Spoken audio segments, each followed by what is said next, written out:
Hunt with passion. Never stop casting. Chase the dream. Welcome to Season 4 of Musky Mastery Outdoors. Brought to you by Joe Bucher Outdoors, #1 in big game fish products.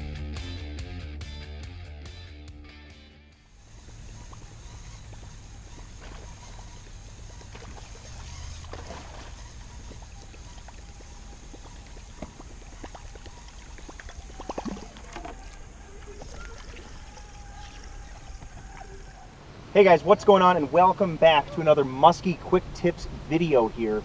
New series I'm kind of running during my summer months when the filming and the guiding gets kind of crazy, and hope you guys are enjoying these types of videos. So, this evening's topic, as you see, the sun has set, the wind has calmed down, the boat traffic has subsided. Throwing the old baby loon TR here, one of my favorites this time of night, or this time of day. And a common question, as you saw, I opened this video with that just knee knocker, musky, follow, nip, strike, you know, just, I mean, she swatted at it about 3 times.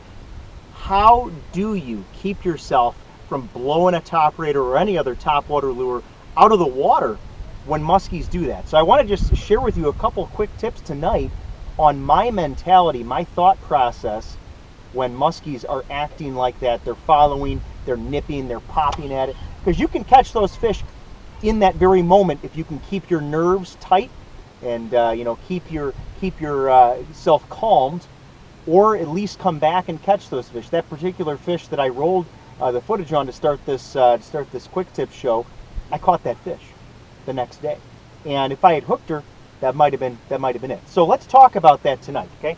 So I'm going to throw the TopRaider out here, and the first thing that goes through my mind, guys, is really, you know, something along the lines of keep the rod tip down. I really, when, you know, especially when the wind is laid down like it is here, I work pretty hard to just remind myself, rod tip down.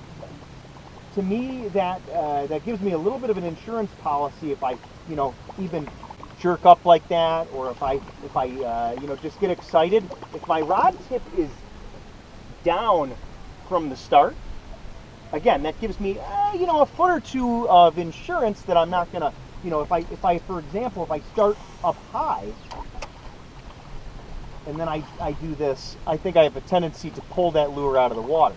Or if I keep my rod tip down low, I have a tendency, even if I get excited, to keep that TopRaider coming in as normal as I can, especially, you know, again, when a big muskie's nipping or popping at it. Now, here's the one thing that I really think is important, and that's this.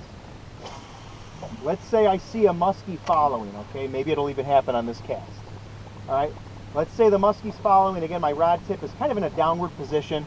And one thing that I'm thinking to keep myself from setting the hook early, boy, these mosquitoes are coming out, is just keep moving the reel handle and do not set the hook until the muskie stops the reel handle from being able to move.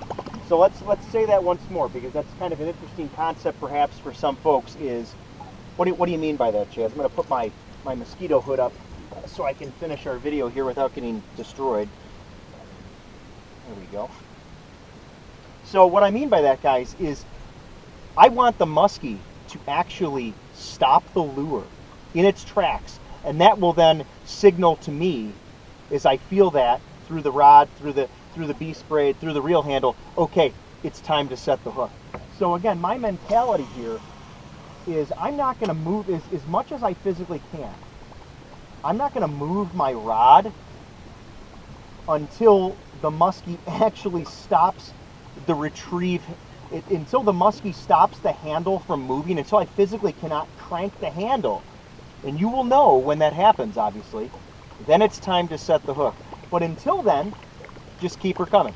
Now, obviously, that takes practice. That may take, I mean, who knows how long, years, some people might say decades of practice to keep your nerves steady when these big fish are coming at it and they're swiping and they're swatting at it. A lot of times the fish that are doing that kind of thing have obviously been caught before.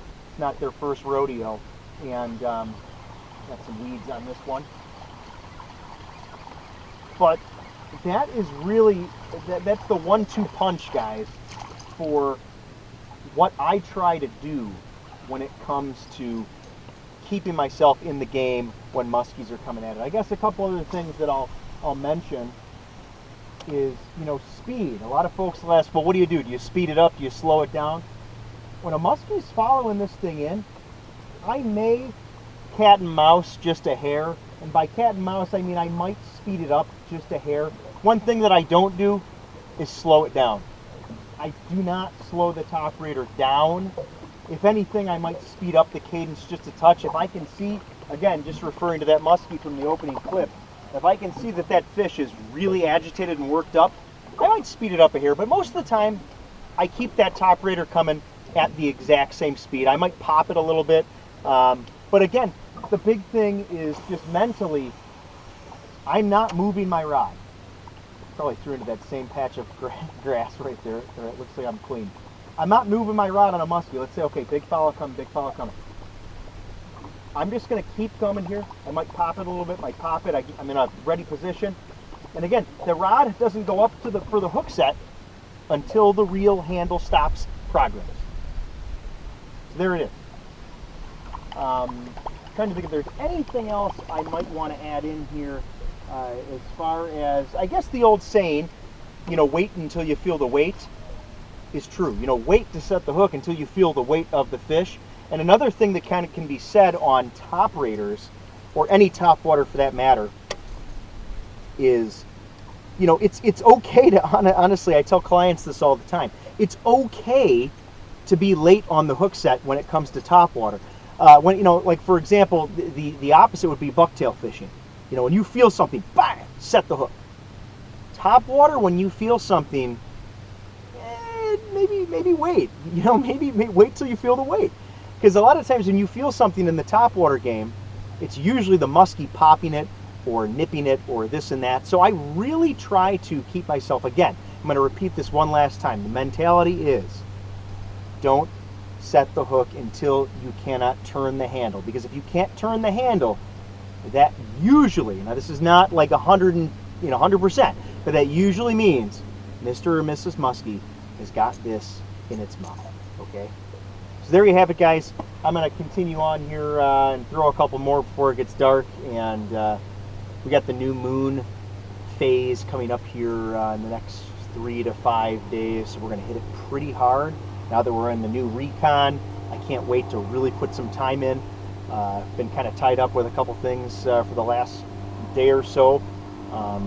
But anyway, I really hope that this quick tips series in general has been helpful for everybody this summer. And I hope that you've enjoyed this just quick discussion on topwater mentality as far as keeping yourself calm and in the zone. So anyway, guys, thanks again for all the support.